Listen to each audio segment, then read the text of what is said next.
안녕하세요. 2024년 5월 14일 화요일입니다. 오늘 함께 묵상하실 말씀은 사도행전 7장 17절부터 36절까지의 말씀이고요. 제목은 하나님의 때와 일하시는 방법입니다. 스데반의 변론이 계속 이어집니다. 스데반을 고발한 사람들은 돈과 권력으로 매수된 사람들이잖아요. 그러니까 이 고발이 정당하지도 진실하지도 않다는 것을 당시 재판을 진행했던 사람들도 그리고 이 말씀을 읽는 저와 여러분들도 알 수 있습니다. 그런데 이 고발이 어떻게 받아들여지고 재판까지 가게 되었을까요?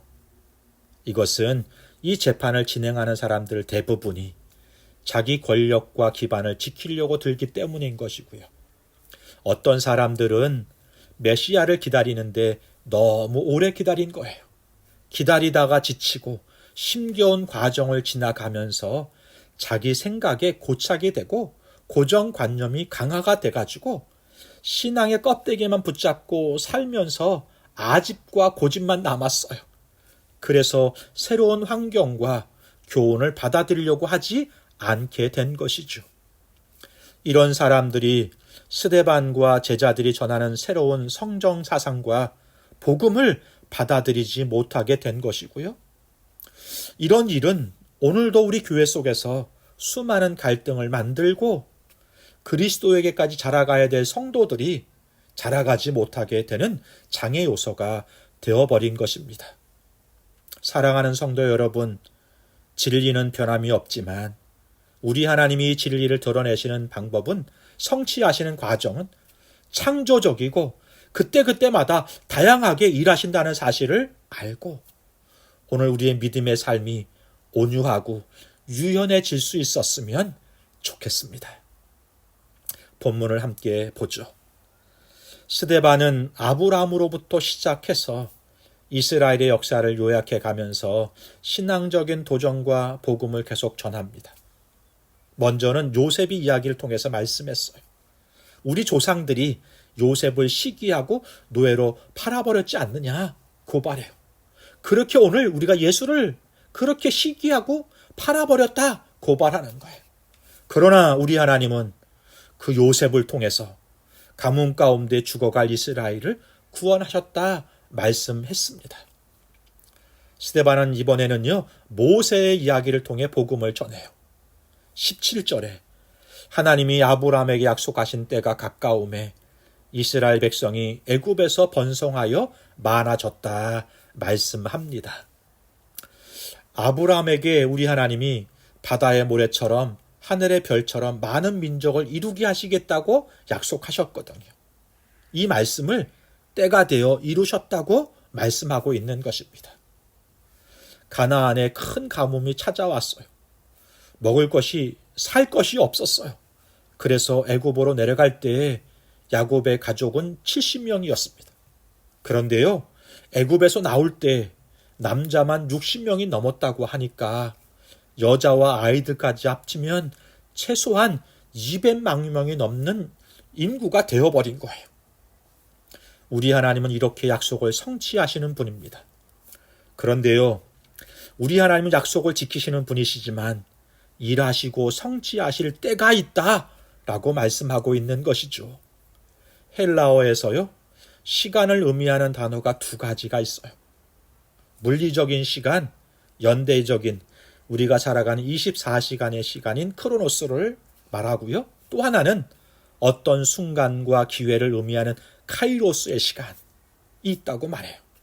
솔로몬은 이것을 천하의 범사에 기한이 있고 목적을 이룰 때가 있다 이렇게 말하는 것입니다. 모세가 애굽의 궁전에서 자라고요. 40이 되었을 때 애굽의 모든 지혜를 배우고 힘이 있을 때 모세는 이스라엘 자손들을 돌볼 마음을 갖게 돼요. 이스라엘 백성들을 구원할 수 있다고 생각했고 그때가 때라고 생각했어요. 그래서 길을 나설 때 애굽 군사가 이스라엘 백성들을 괴롭히는 모습을 보고 애굽 군사를 쳐서 죽이고 이스라엘 백성들을 구원한 거예요. 며칠이 지나서 또 다시 길을 나섰을 때요, 이번에는 이스라엘 사람들끼리 다투는 모습을 보면서 그들을 말리려고, 화해시키려고 참견할 때 그들이 이렇게 말합니다. 누가 당신을 우리 재판장으로 삼았느냐라고 말하면서 모세를 밀쳐버려요. 모세는 충격을 받고 광야로 도망가서 40년을요, 이름 없는 목동으로 살게 됩니다. 80이 되었을 그때 가시떨기 나무 아래서 하나님이 모세를 불러세요.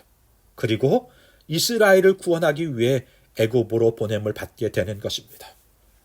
하나님의 때, 하나님은 일하시고 이루십니다. 우리가 생각하는 때는 모세가 40세 때 혈기왕성하고 지혜가 충만했던 그 40대가 그때가 가장 좋은 때라고 생각했어요. 그렇지만 하나님의 생각은 다르시네요. 80이란 늦은 나이, 세상에서는 은퇴할 나이라고 생각하지만 하나님은 그런 모세를 부르셔서 능력을 주시고 이스라엘을 애굽에서 건지시고 가나안으로 인도하게 하셨던 것입니다. 오늘도 우리는 기도하고 순종의 삶을 살면서 그때를 기다리는 사람들입니다. 그때와 시기를 우리가 알지 못해서 때로는 조바심이 날 때도 있지만 그때는 아버지의 권한 가운데 있음을 알고 성령 충만을 구하며 우리에게 맡겨진 일을 성실하게 그때를 기다리면서 오늘을 살아가는 저와 여러분이 될 수 있었으면 좋겠습니다. 18절에 요셉을 알지 못하는 새 임금이 등장하면서 새로운 장면이, 새로운 상황이 생기게 되었다고 말씀해요. 생각지 않은 위기가 이스라엘 가운데 몰려온 것입니다. 남자아이들이 출생하면 모두를 죽이는 것이죠. 애굽에서 노예 생활을 하면서 하나님이 자신들을 구원해 주시기를 간절히 기다릴 때 그 기다림 가운데 있던 사람들에게 이 상황은, 이 문제는 절체절명의 위기가 된 것입니다. 절망인 것이죠. 소망이 사라져버린 거예요. 그런데요, 하나님은 그런 가운데서 이스라엘을 구원하시려고 하는 사역을 멈추지 않으시고 일하시는 것을 볼 수 있습니다. 모세를 보내시는 거예요. 그를 태어나게 하셔서 모든 아이가 태어나면 죽지만 그 아이를 바라볼 때 바라보는 사람들이 그 아이에게 반하게 만들었어요. 20절이 그때 모세가 낳는데 하나님 보시기에 아름다운지라 그의 아버지의 집에서 3달 동안 길리더니 하나님 보시기에 아름다운지라. 하나님의 특별한 섭리 가운데 태어나게 하셨다는 표현입니다. 모세를 바라보는 사람들이 하나님의 그 섭리를 보고 모세를 숨기게 된 거예요. 히브리서 11장에서는요, 이 장면을 이렇게 설명해요. 그의 부모들이 모세를 보는데요, 하나님의 섭리를 보게 된 거예요. 그래서 그 하나님의 섭리를 보니까 애굽 바로의 왕의 명령은 두렵지 않은 거예요.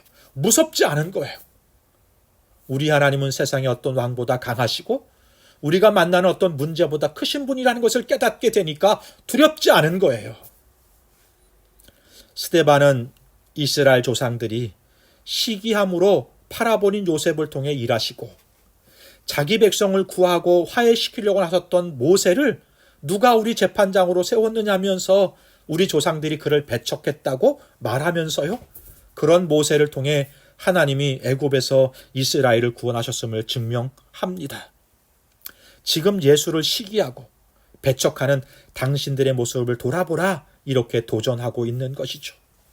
오늘 우리도 하나님의 일하심과 때가 있음을 알고 나의 경험과 상황으로 하나님을 제한하지 말고 하나님의 일하심 끝까지 믿고 그때를 기다리며 살아갈 수 있는 저와 여러분이 되었으면 좋겠습니다. 기도하겠습니다. 좋으신 하나님 아버지, 주님의 때 주의 뜻이 이룰 줄 믿고 기다리고 인내하고 믿음의 길을 걷게 하여 주옵소서. 주님의 일하심을 나의 경험이나 상황으로 재현하지 않게 하옵소서. 우리 삶과 문제보다 크신 하나님, 놀랍게 기적을 일으키시고 일하시는 하나님, 그분과 함께 오늘을 살아내는 우리 모두가 되게 하여 주옵소서. 예수님의 이름으로 기도하옵나이다. 아멘. 감사합니다.